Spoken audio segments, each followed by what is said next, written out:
안녕하세요. 반갑습니다. 주갈성교회 유형욱 목사입니다. 지난 한 주간 하나님과 동행하면서 잘 지내셨어요? 여러분들 65세에 그 무두셀라를 낳은 에녹 아시죠? 에녹은 그렇게 무두셀라를 낳은 이후에 300년을 하나님과 동행하면서 살았습니다. 여러분들의 남은 삶이 이 에녹만큼은 아니더라도 에녹과 같이 하나님과 동행하는 삶이 되시기를 바랍니다. 오늘 거룩한 주일날 우리에게 주시는 말씀 같이 보도록 하겠습니다. 마태복음 24장 13절에서 14절입니다. 그러나 끝까지 견디는 자는 구원을 얻으리라. 이 천국 복음이 모든 민족에게 증언되기 위하여 온 세상에 전파되리니 그제야 끝이 오리라. 아멘. 오늘서부터 우리는 이 마태복음에 나오는 예수님의 그 5대 설교 중에서 마지막 5번째 설교인 그 24장에서 25장에 걸쳐 나오는 내용을 좀 보려고 합니다.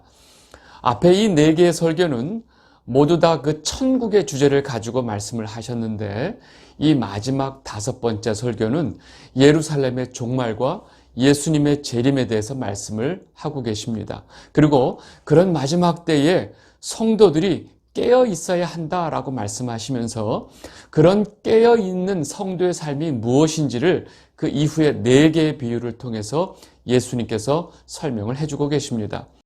오늘 우리가 보게 될 본문의 내용은 예수님께서 이렇게 말세의 징조들을 말씀하시게 되는 그 상황과 그 마지막 때에 일어날 징조들에 대해서 좀 살펴보도록 하겠습니다.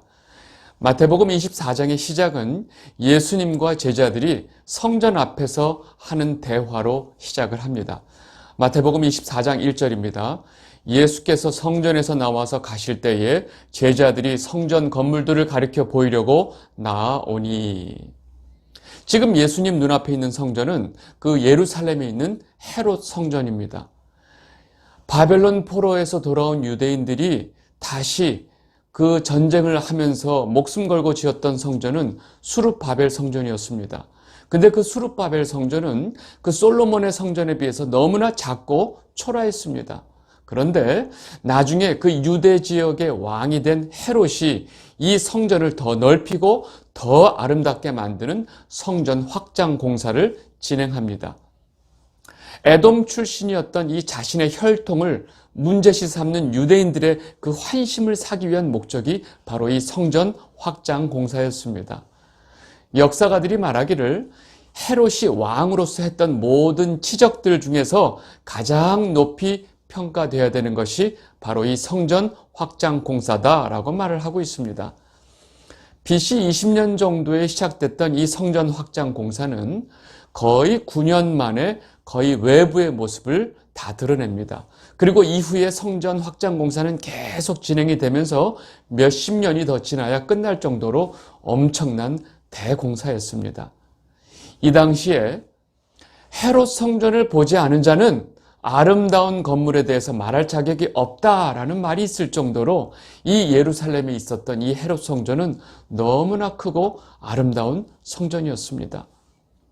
그렇게 더 크고 화려해진 그 아름다운 성전에 대한 이 유대인들의 자부심은 대단했습니다. 그리고 그 성전을 중심으로 자신들의 이 선민의식 또한 거의 하늘을 찌르고 있었던 것입니다. 지금 제자들이 그 자신들의 그 자부심을 만들어주는 그 아름다운 성전 건물을 보면서 예수님께 보이면서 예수님, 이 성전이 얼마나 아름답습니까? 하면서 이 성전에 대한 자부심을 드러내고 있었던 상황이었습니다. 그런데 그 순간에 예수님께서는 유대인들 자신들의 그 신앙의 뿌리로 여기고 있었던 그 아름다운 성전에 대해서 상상도 할 수 없는 충격적인 말씀을 하시는 것입니다. 마태복음 24장 2절입니다. 대답하여 이르시되 너희가 이 모든 것을 보지 못하느냐? 내가 진실로 너희에게 이르노니 돌 하나도 돌 위에 남지 않고 다 무너뜨려지리라. 예수님은 지금 너무 아름다운 성전 건물 앞에서 그 아름다움에 정신을 못 차리고 있는 제자들에게 너희들이 그렇게 자랑스럽게 여기고 그렇게 아름답다고 여기는 이 성전은 앞으로 완전히 파괴될 것이다 라고 지금 말씀을 하고 계신 것입니다. 모든 유대인들이 그렇게 자랑스럽게 여기고 자신의 신앙의 뿌리로 여기고 있었던 이 성전이 완전히 파괴가 된다는 것은 사실 이 예루살렘 성도 멸망한다는 이야기였습니다. 사실 그 순간에 다른 유대인들이 예수님께서 하시는 이 말씀을 들었다면 아주 흥분해가지고 다 예수님을 죽이려고 달겨들었을 것입니다. 그만큼 지금 예수님께서 하신 말씀은 사실 제자들에게도 너무나 충격적인 말씀이었습니다.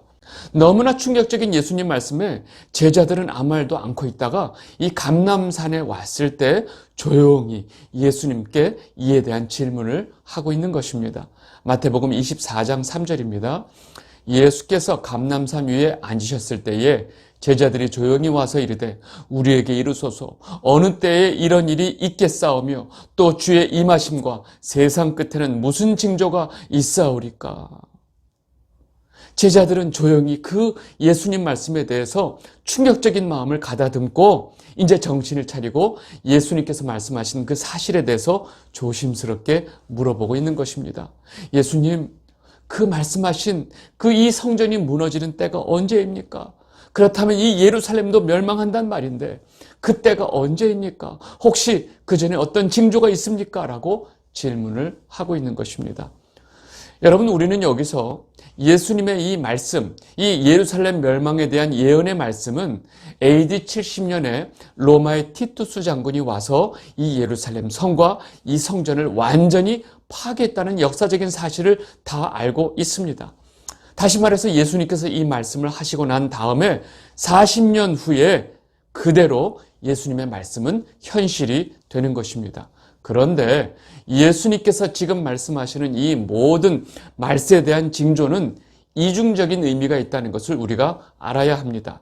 1차적으로 로마에 의해서 예루살렘이 멸망하게 되는 사실을 말씀하고 계시지만 2차적으로 온 세상의 이 역사의 끝, 즉 종말의 때를 말씀하고 계시다는 사실을 우리는 분명히 알아야 합니다. 그래서 지금 이 예수님의 말씀이 우리에게 너무나 중요한 것입니다. 우리는 지금서부터 예수님께서 말씀하시는 그 모든 내용을 이 세상의 종말의 때를 두고 말씀하시는 내용으로 이해하고 살펴보도록 하겠습니다. 이어지는 본문의 내용은 예수님께서 그 제자들의 질문에 대해서 대답을 하고 계신 것입니다. 마태복음 24장 4절에서 5절입니다. 예수께서 대답하여 이르시되 너희가 사람의 미혹을 받지 않도록 주의하라. 많은 사람이 내 이름으로 와서 이르되 나는 그리스도라 하여 많은 사람을 미혹하리라.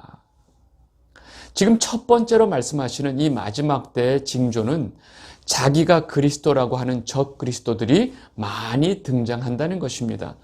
예수님께서 분명히 많은 사람이 이렇게 자기가 그리스도다라고 하면서 사람들을 미혹할 것이라고 말씀하셨습니다.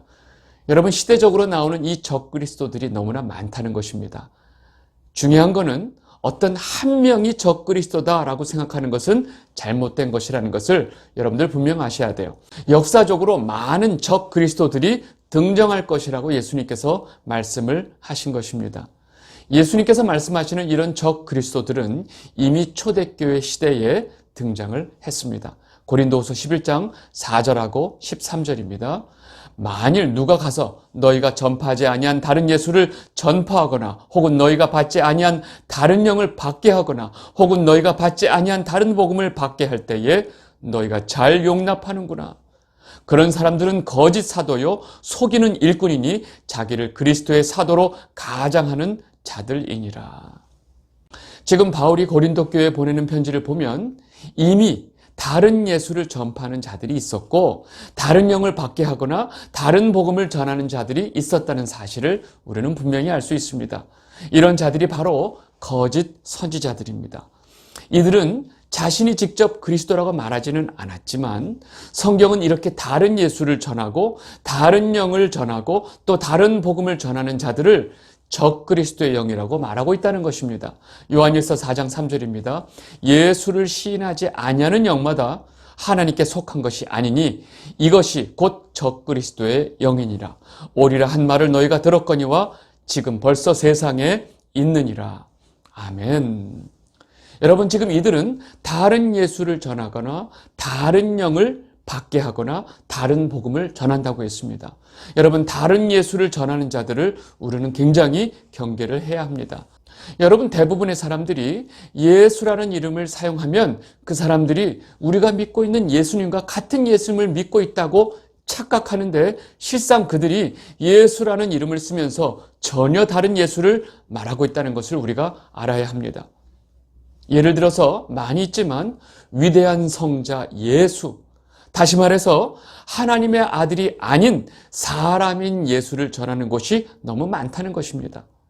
이들도 역시 예수님의 말씀대로 우리가 살아야 하고 예수님의 말씀대로 우리가 서로 사랑을 해야 된다고 말을 합니다.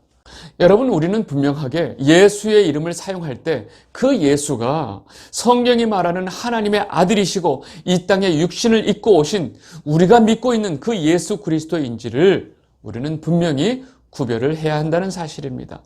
그리고 바울은 당시에 고린도 교회에 다른 영을 전한 자들이 있다고 말을 했는데, 지금 현재의 상황을 보면 우리도 이 부분에 대해서는 굉장히 조심을 해야 한다는 것입니다.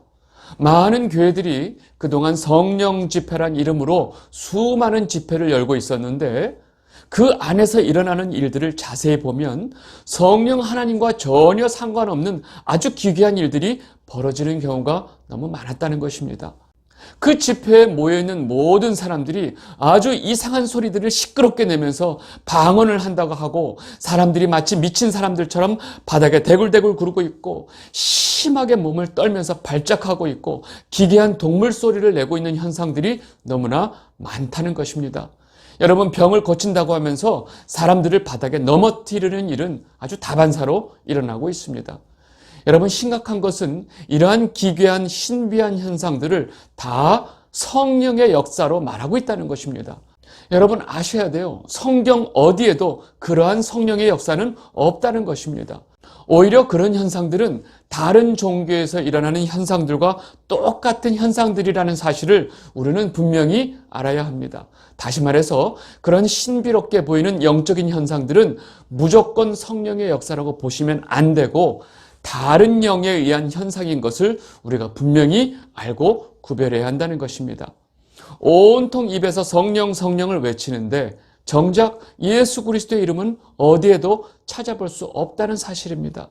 여러분, 성령 하나님께서 역사하시는 것은 반드시 예수 그리스도의 이름이 증거가 된다는 사실입니다. 왜냐하면 성령 하나님께서는 예수 그리스도를 증거하시는 영이기 때문에 그렇습니다. 바울이 이렇게 고린도 교회에 그 주의를 주고 있다는 사실은 초대교회에 이미 예수님께서 말씀하시는 이 적그리스도의 영들이 판을 치고 있었다는 사실입니다. 여러분, 우리가 살고 있는 이 한국, 지금 이 순간, 이 시대에도 자기가 예수라고 말하는 사람들이 너무나 많습니다. 그런데 그런 자들이 제일 많이 있는 나라가 바로 놀랍게도 한국입니다. 놀라운 사실은 자기를 예수라고 말하는 사람들뿐만 아니라 자기가 하나님이라고 말하는 사람도 있고, 자기가 하나님의 어머니라고 말하는 사람도 있고, 자신이 성령이라고 말하는 사람도 있다는 것입니다. 어느 나라예요? 다 한국에 있다는 사실입니다. 예수님은 이어서 두 번째 징조에 대해서 말씀하십니다. 마태복음 24장 6절에서 8절입니다. 난리와 난리 소문을 듣겠으나 너희는 삼가 두려워하지 말라. 이런 일이 있어야 하되 아직 끝은 아니니라. 민족이 민족을, 나라가 나라를 대적하여 일어나겠고 곳곳에 기근과 지진이 있으리니 이 모든 것은 재난의 시작이니라. 지금 예수님께서 두 번째 말씀하신 종말의 징조는 전 세계 곳곳에서 전쟁이 일어나고 기근과 지진이 있을 거라고 말씀을 하셨습니다. 그런데 이러한 징조들은 재난의 시작이지 끝이 아니라고 말씀하십니다. 우리들은 이 세계 역사를 통해서 전 세계에 끊이지 않는 전쟁의 역사를 다 알고 있습니다. 고대, 중세, 근대 시대는 말할 것도 없고 현대에 들어와서 제1차 세계대전, 제2차 세계대전을 우리는 다 경험했습니다. 지금 이 순간도 전쟁이 벌어지고 있습니다. 전쟁으로 인한 죽음뿐만 아니라 세계 곳곳에서 기근과 지진으로 인해서 사람들이 죽어나가는 그 죽음의 소식들은 우리가 끊임없이 뉴스를 통해서 듣고 있다는 사실입니다. 다시 말해서 우리는 지금 예수님께서 말씀하시는 이 말세의 징조를 이미 수도 없이 경험하고 있다는 사실입니다. 이어서 세 번째로 예수님께서 말씀하시는 이 말세의 징조는 성도들이 이 세상으로부터 고난을 당한다고 말씀하고 계십니다. 마태복음 24장 9절입니다. 그때 사람들이 너희를 환난에 넘겨 주겠으며 너희를 죽이리니 너희가 내 이름 때문에 모든 민족에게 미움을 받으리라. 여러분, 우리는 분명히 알아야 합니다. 세계 역사 속에서 이 기독교 박해의 역사가 얼마나 많았는지 모릅니다. 그때마다 믿음을 위해서 예수 그리스도의 증거 때문에 수많은 성도들이 목숨을 잃었습니다. 그러나 성도가 이 세상으로부터 받는 고난은 반대로 성도가 하나님의 택한 백성임을 나타내는 증거가 된다고 베드로가 말하고 있습니다. 베드로전서 4장 12절입니다. 사랑하는 자들아, 너희를 연단하려고 오는 불시험을 이상한 일 당하는 것 같이 이상히 여기지 말고 오히려 너희가 그리스도의 고난에 참여하는 것으로 즐거워하라. 이는 그의 영광을 나타내실 때에 너희로 즐거워하고 기뻐하게 하려 함이라. 지금 베드로는 우리가 예수 그리스도의 이름으로 고난을 당하고 불같은 시험을 당하는 것을 너무나 당연하게 여기라고 말하고 있습니다. 그리고 그렇게 예수의 이름으로 고난을 당하는 것은 바로 우리가 천국 백성이라는 증거가 되기 때문에 오히려 기뻐하고 즐거워하라고 말하고 있는 것입니다. 그리고 베드로가 그 고난을 오히려 감사하고 기뻐하라고 말하고 있는 이유는 이 땅에서 성도가 겪어야 하는 그 모든 고난들보다 앞으로 주님을 통해서 성도가 얻게 될 그 영광이 비교할 수 없이 크고 귀하다는 사실을 분명히 알고 있기 때문에 이렇게 말을 하고 있는 것입니다. 로마서 8장 18절입니다. 생각하건대 현재의 고난은 장차 우리에게 나타날 영광과 비교할 수 없도다. 아멘. 이어서 예수님께서 네 번째 말세의 징조를 말씀하시는데 이 내용은 여러 가지 그 고난과 고통으로 인해서 사람들이 시험을 받게 되고 많은 거짓 선지자들이 일어난다고 말씀하십니다. 마태복음 24장 10절에서 12절입니다. 그때 많은 사람이 실족하게 되어 서로 잡아주고 서로 미워하겠으며 거짓 선지자가 많이 일어나 많은 사람을 미혹하겠으며 불법이 성함으로 많은 사람의 사랑이 식어지리라.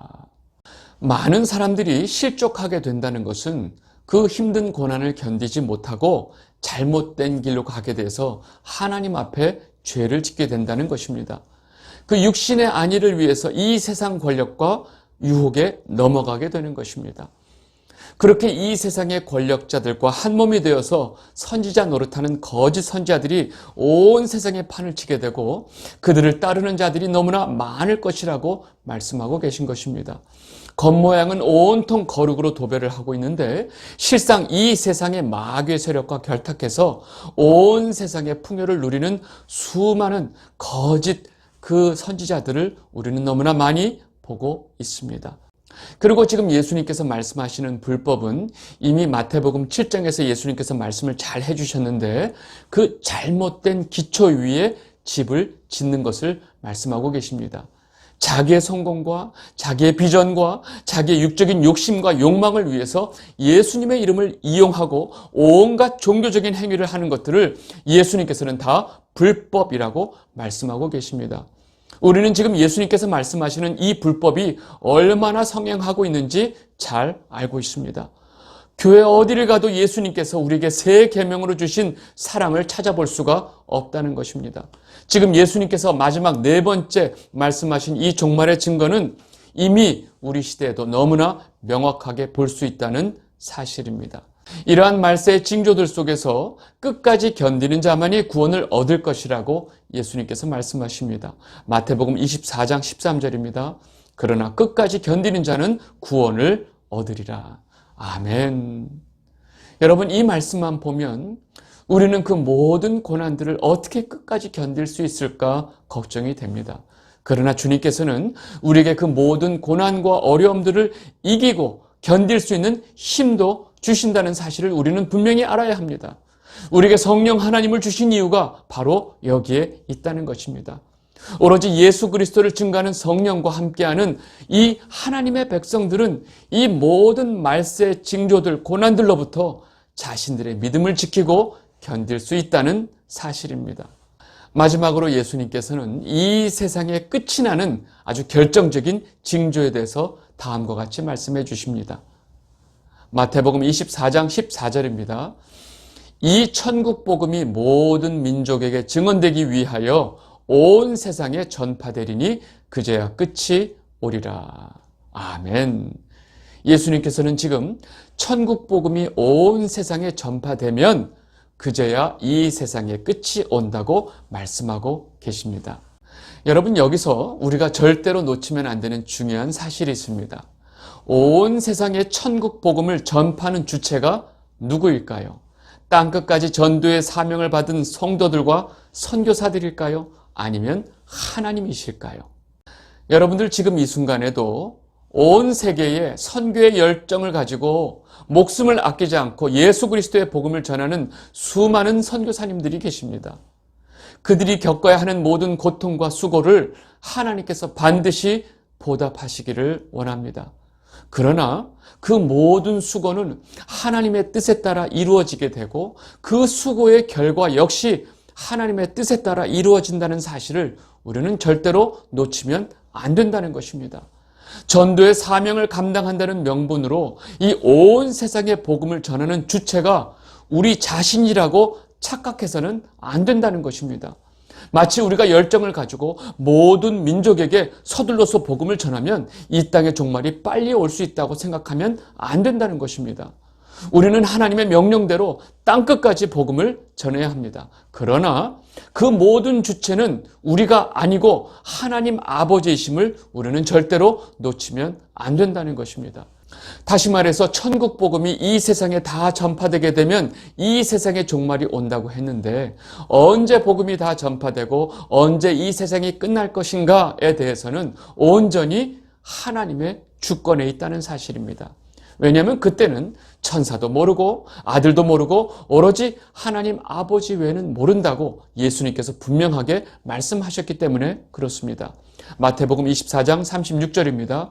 그러나 그날과 그때는 아무도 모르나니 하늘의 천사들도 아들도 모르고 오직 아버지만 아시느니라. 아멘. 여러분, 지금까지 우리가 예수님께서 말씀하신 이 말세의 징조들을 살펴봤습니다. 그런데 그 이야기들을 가만 보니까 그 징조들이 이미 예수님 이후에 초대교회에서부터 지금 이 순간까지 계속 그 징조들이 있었다는 사실입니다. 다시 말해서 예수님께서 말씀하신 그 순간서부터 지금 이 순간까지가 이 세상의 마지막 때 말세가 된다는 것입니다. 이미 2000년 전서부터 말세가 시작이 된 것입니다. 그렇다면 우리 성도는 말세를 어떻게 이해하고 지금 이 순간에는 우리가 어떻게 살아야 할까요? 우리 성도는 우리가 사는 모든 순간 동안에 언제든지 예수님이 다시 올 수 있고 이 땅의 종말이 임할 수 있다는 사실을 항상 염두에 두고 살아야 한다는 것입니다. 여러분, 65세에 무두셀라를 낳은 에녹은 이미 이 땅에 종말이 올 거라는 것을 알고 있었습니다. 왜냐하면 에녹의 아들 무두셀라의 이름의 뜻이 바로 그가 죽으면 이 세상이 종말이 온다는 그 메시지가 담겨 있기 때문에 그렇습니다. 에녹은 자기의 아들 무두셀라가 죽는 순간 이 세상이 종말이라는 것을 알았기 때문에 그는 자신의 아들 무두셀라가 언제 죽을지 모르니까 항상 종말의 삶을 살 수 있었던 것입니다. 그렇게 300년 동안 하나님과 동행하는 삶을 살았던 것이 바로 에녹이었습니다. 이 영상을 보고 계신 주갈성 성도 여러분, 우리는 분명히 알아야 합니다. 예수님께서 말씀하신 종말의 징조는 2000년 내내 수도 없이 있었고 지금도 있다는 사실입니다. 지금 이 순간에 너무나 확실한 종말의 징조가 있다고 강조하는 사람들의 그 미혹에 넘어가면 안 된다는 것입니다. 지금 이 시대를 살아가는 모든 사람들의 삶 전체가 말세의 시기에 살고 있다는 것입니다. 그리고 지금 이 순간 예수님께서 이 땅에 오시고 이 세상이 종말을 맞이한다 해도 하나도 이상할 것이 없다는 것입니다. 성도인 우리는 우리의 삶의 모든 순간들을 하나님과 동행하면서 깨어 있으면 된다는 것입니다. 여러분, 남은 모든 인생의 삶이 하나님과 동행하는 삶이 되시기를 진심으로 바랍니다. 오늘 말씀 여기까지 하도록 하겠습니다. 감사합니다.